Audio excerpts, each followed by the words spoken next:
রূপশ্রী প্রকল্প নিয়ে এই ভিডিওটা দেওয়ার পরে তোমরা অনেকেই কমেন্ট করে জানিয়েছিলে রূপশ্রীর ফর্ম ফিল আপের একটা ভিডিও নিয়ে আসতে। তাই তোমাদের জন্য ফর্ম ফিল আপের ফুল ভিডিও নিয়ে এসেছি। তো বেশি কথা না বলে প্রথমেই মূল পেজে প্রথম পেজে চলে যাব। প্রথম পেজে যে কাজটা প্রথমেই তোমাদের করতে হবে সেটা হচ্ছে ব্যাংকের বইতে তোমার যে নামটা রয়েছে, যে বানান রয়েছে, হুবহু সেই নাম ক্যাপিটাল লেটারে লিখতে হবে ছকে। তারপরে ডেট অফ বার্থ, দুটো ডেটের ঘর, দুটো মাসের ঘর এবং 4টে বছরের ঘর রয়েছে, সেই হিসেবে ডেট ফিল করবে। এবং এখানে রয়েছে প্রস্তাবিত বিয়ের তারিখ, তোমার যেদিনকে বিয়ে ঠিক হয়েছে সেই তারিখটা এখানে বসাতে হবে। তো এরপরে মায়ের নাম, বাবার নাম, এবং এরপরের পেজে একটা রয়েছে দেখো, যে কারেন্ট অ্যাড্রেস এবং পার্মানেন্ট অ্যাড্রেস। তো এই ব্যাপারটা একটু বলি। অনেকেই হয়তো এমন রয়েছে যারা মামার বাড়িতে থাকে, তো তাদের কারেন্ট অ্যাড্রেস হবে ওই মামার বাড়ির ঠিকানা এবং পার্মানেন্ট অ্যাড্রেস হবে বাবার বাড়ির ঠিকানা। তো যাদের একটাই ঠিকানা তারা দুদিকেই same to same fill up করে দেবে। তো এইভাবে গ্রামের নাম, পুলিশ স্টেশন, পোস্ট অফিস, যা কিছু রিকোয়ারমেন্ট রয়েছে একে একে বসিয়ে দেবে। যাদের বাড়ির নাম্বার নেই দিতে হবে না। রাস্তার নাম্বার সাধারণত শহরে থাকে, গ্রামের থাকলে তুমি গ্রামের নামই ওখানে বসিয়ে দেবে। এবং গ্রাম পঞ্চায়েত বা ওয়ার্ডের নাম পরপর লিখে দেবে, এবং সবই কিন্তু করবে ক্যাপিটাল লেটার। এখানে মোবাইল নাম্বার দেবে, এই মোবাইল নাম্বারে কিন্তু মেসেজ আসবে, ঠিক আছে। এবং এরপরে সবচেয়ে ভাইটাল পয়েন্ট সেটা হচ্ছে ব্যাংক ডিটেলস। এইটা খুব ধীরে সুস্থে ঠান্ডা মাথায় ফিল আপ করবে। অ্যাকাউন্ট নাম্বার দেবে, আইএফএসসি কোড দেবে, এবং এমআইসিআর কোড অনেকে থাকে অনেকে থাকে না, না থাকলে দেওয়ার দরকার নেই। এবং তারপরে ব্যাংকের নাম, শাখা, ব্যাংকের ঠিকানা ইত্যাদি লিখে দেবে। এরপরে দেখো কিছু ব্যক্তিগত তথ্য রয়েছে, যেমন শিক্ষাগত যোগ্যতা, জাতি এবং ধর্ম। যার যা জাতি ধর্ম সেই বক্সে টিক দেবে, তাড়াহুড়ো করবে না, ধীরে ধীরে করবে। তো এরপরে চলে আসি গ্রুম ডিটেলস, অর্থাৎ পাত্রের বিবরণ।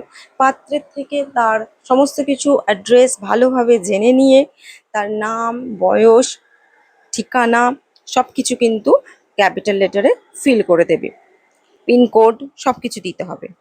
এরপরে একটা জায়গায় দেখবে যে ঘোষণার কাগজপত্র রয়েছে। এখানে 1 নম্বরে লেখা আছে যে আমি অবিবাহিত এবং এটি আমার প্রথম বিবাহ।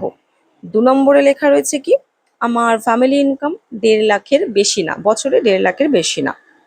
এবং 3 নম্বরে যা যা কিছু বক্স রয়েছে সবগুলোতে জাস্ট টিক করে দেবে। এখানে বলা রয়েছে যে আমি পশ্চিমবঙ্গের বাসিন্দা, 5 বছর এখানেই আছি, এই সব সবাতে টিক দিয়ে দেবে, ঠিক আছে। এরপরে 4 নম্বরে দিয়েছে যে তুমি তোমার বয়সের প্রমাণপত্র হিসেবে কি দিচ্ছ। আমি আধার কার্ড দিয়েছি, তাই আধার কার্ডের বক্সে টিক দিয়ে আধার নাম্বারটা লিখে দেবে। যে কেউ যদি মাধ্যমিকের অ্যাডমিট কার্ড দেয় সেই নাম্বারটা লিখে দেবে, ঠিক আছে। এবং 5 নম্বরে রয়েছে যে আমার একটি নিজের সচল অ্যাকাউন্ট আছে, এই হিসেবে ওখানে টিক দেবে। এবং বিয়ের প্রমাণপত্র হিসেবে বিয়ের নেমন্তন্ন কার্ড দিচ্ছ, তাহলে নেমন্তন্নের কার্ডের জায়গায় টিক দেবে। এবং 7 নম্বরে রয়েছে যে ছেলের যে বয়স 21 বছর সেটার প্রমাণ হিসেবে কি জমা দিচ্ছ।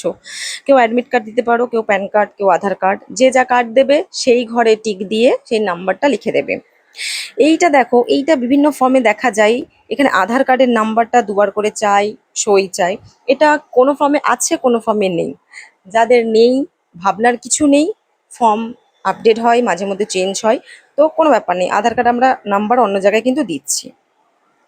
এর পরের পেজে দেখো রয়েছে, এটা অফিস ইউজ অনলি লেখা রয়েছে, তবে এখানে আমাদের কাজ আছে।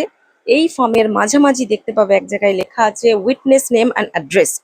তো এখানে আমরা যে 5 জন সাক্ষী নিচ্ছি তাদের নাম এবং ঠিকানা বাঁ দিকে লিখবো, এবং ডান দিকে তাদের দিয়ে সই করিয়ে নিতে হবে এবং তাদের মোবাইল নাম্বার দিতে হবে।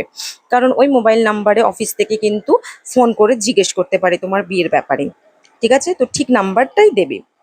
আর একটা ভীষণই গুরুত্বপূর্ণ বিষয়, যেটা ছবি। ছবি কিন্তু ছেলের এবং তোমার সাথে করে নিয়ে যাবে, কিন্তু নিজে আঠা দিয়ে মারতে যাবে না, ওটা অফিসেই হবে, হয় পঞ্চায়েতে অথবা বিডিও, ওরাই লাগিয়ে নেবে। বিভিন্ন সরকারি প্রকল্পের বিষয়ে জানতে চ্যানেলটাকে সাবস্ক্রাইব করো এবং ভিডিওটা ভালো লাগলে অবশ্যই লাইক করো। Thank you.